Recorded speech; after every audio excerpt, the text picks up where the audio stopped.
Hi, everybody. Welcome to OCD Space. I'm Mike Parker, and this is your place for all things OCD. And welcome to 4-Minute Questions, where I try to answer the most common questions about I-CBT treatments for OCD in 4 minutes or less. Today's question: how does I-CBT help a person trust their sensory information when they have an existing situation that has made a possibility feel very scary and personally relevant? For example, what if someone never realized that they had a certain food allergy until they had an anaphylactic reaction to something? And now they avoid trying all new foods and won't eat anything that they haven't prepared themselves. Okay, really good question and tough situation to be in. We want to start by acknowledging that a pre-existing situation can definitely be a convincing reason why one believes a current obsessional doubt. Having an allergy, for example, might require you to be more cautious.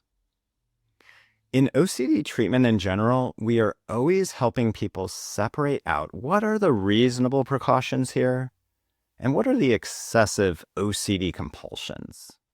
So no matter the approach, we would recognize that avoiding all new foods is an excessive OCD behavior that has not been prescribed by a doctor.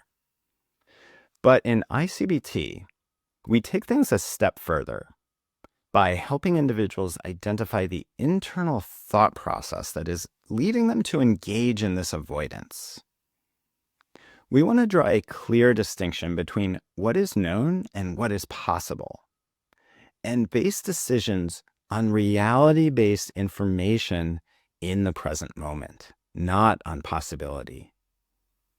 So when someone has an allergy, we of course first make sure that they have all the appropriate medical care. And then we work to identify all of the things that this individual knows.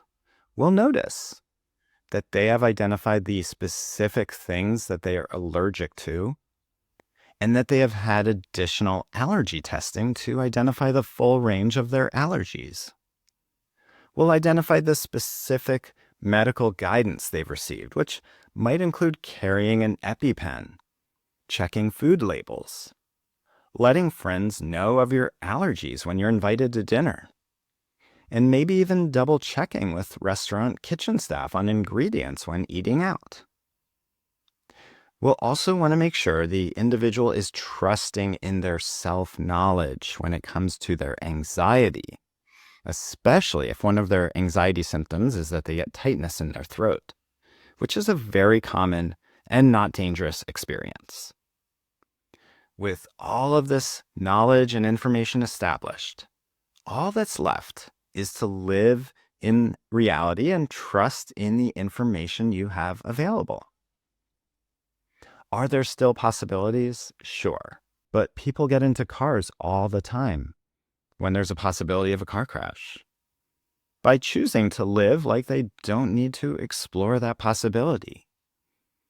And in the area of food, you can trust in the steps you've taken and the information you've gathered and choose to enjoy the smells and flavors of your food without exploring possibilities around new food allergies. So I hope this video has helped to answer today's questions, guys. Until next time, take care and trust yourselves.